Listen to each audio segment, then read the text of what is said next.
Magandang gabi, bayan. Kumusta kayo mga kaibigan? Medyo nakapanood na naman ako nung nangyari ngayon sa hearing dun sa Congress. Dumalo kasi si Inday Sara. So parang nakangiti ako na naasar. Kapag kayo napanood nyo at nakinig kayo doon, yung hearing kasi yan tungkol sa Office of the Vice President 2025 budget na hindi naman dapat yan pinagtatalunan. Matik na yan eh. Ay nako, ang dami palang ano dyan, tukmul,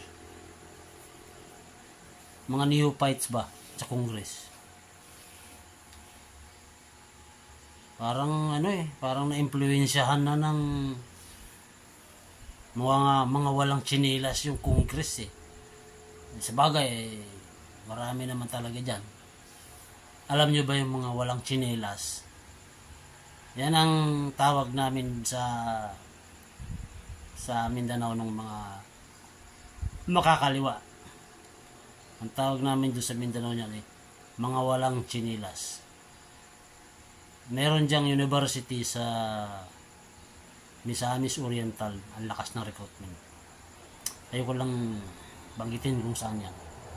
Kasi doon nag-aral yung aking bunsong kapatid. Doon nagtapos ng education yan. Lakas ng recruitment to. So, kanina, buti na lang nandun si Gloria Arroyo. Alam niyo naman, magkaibigan na yun ng mga Duterte. Kasi si Marcolita hindi na pinagsalita. Tinanggal sa committee hearing si Marcolita. Alam mo naman si Marcolita eh. Hindi mo yan kayang paglulukuhin. Dahil matagal sa Congress yan. Saka talaga abogado yan. Eh, naalala ko nung araw na sinabi ni Ferdinand Marcos Sr. na ang dapat na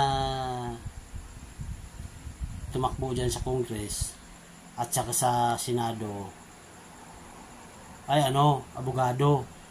Mga di kampanilya daw talaga, abogado. Kasi nga, mambabatas nga, gagawa kay batas tapos ganun. Ngayon kung ikaw ay napanood mo o nanonood ka doon sa hearing, kahit sa cellphone mo lang, kaya doon ka mismo, nababanaag mo talaga.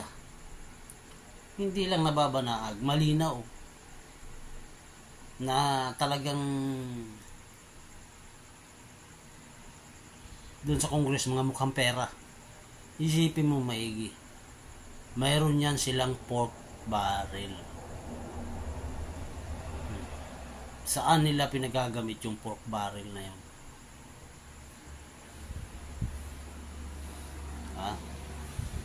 Meron bang question sa pork barrel nila mga idol? Di ba wala? Malayang malaya sila sa paglagay ng mga pork barrel nila doon. Ang pinagtataka ko lang, bakit pagdating kay Inday Sara Duterte sa Office of the Vice President, parang halos ayaw na nila bigyan ng budget. Bakit hindi nila interviewin din si Bongbong Marcos, yung presidente? Dapat may hearing din yung ganon, di ba? Talagang pinag-iinitan nila ng gusto yan si Inday Sara. Ngayon, kilaro niya na kanina. Pinaghahandaan daw ng Congress na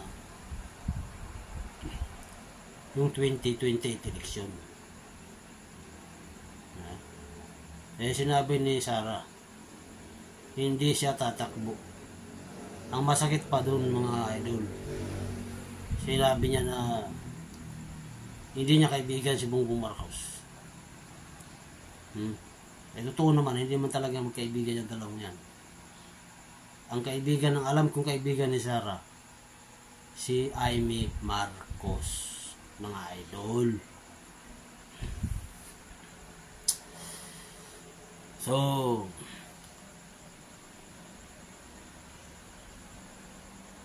kaya yung isinusulong noon na federalism, hindi yung nag-succeed. Bakit? Ayaw nga ng mga congressman ng ganon, federalism. Kasi, example natin ng federalism, kagaya ng UAE, yung Arab Emirates, dalawa lang yun. Yung kanilang state of Dubai at saka state of Abu Dhabi. Ngayon, halimbawa ang gawing federalism ng Pilipinas, halimbawa tatlo, state of Luzon, state of Visayas, state of Mindanao. So, ang mga wala na mga kongresista doon, bawat state, Luzon, Visayas, Mindanao, iisa na lang ang representatives. Wala na kikitain. Kasi sa federalismo, hindi kagaya ngayon sa unitary na lahat nakita ng isang lugar, isang bayan, ay ipapadala muna lahat dun sa Malacanang, dun sa National Capital Region, at ibabalik na lang sa iyo yung porsyentong para sa iyo na 30%. Sa federalism, iba na. Halimbawa, sa Samar, yung buong kinikita ng Samar, ang ipapadala na lang doon sa national, 30%. Yung 70%, may iwan na mismo doon sa state mo. So, madaling matukoy sino ang kurakot. Kung bawat representative na isang state ay kurakot, madaling malaman. Kasi hindi mo ulan yung kanyang state. Ganoon lang simple. Simple. So, yun, mga idol, no? Mga kaibigan, talagang ang buhaya dun sa Congress ngayon ay napakarami. Ano? Napakaraming buhaya yung kalaban ni Inday Sara dyan. Eh, Inday Sara naman kahit hindi big jump budget, pakialam ko sa inyo. Basta yung sa akin, trabaho lang. Kaya ko bigyan ng budget, hindi wag. Ang problema dito, si Bongbong Marcos, yung presidente, tahimik. Nahimik lang, hindi siya kumikilos. Kasi yung Speaker of the House, kamag-anak ng kanyang nanay, yun ang matindi. Ang sumira, ito lang, sasabihin ko sa inyo mga idol, totoo. Ang sumira, number 1 nga na sumira kay dun sa Marcos Senior, ay tiyuhin ni Bongbong. Tacloban, kamag-anak ng nanay niya. Lingid nga siya yung kalaman, nandito ako sa Cargara. Yung Tacloban, isang oras lang biyahe niyan, Tacloban na, sa mga dito. Mga waray-waray. Ay, mga idol, yun lang. Parang naglabas na ako ng konti na aking ang bang post na aking damage na nangyayari. Bakit masyado lang pinag-iinitan yung ating Vice President. Bye bye. Good night mga idol. God bless.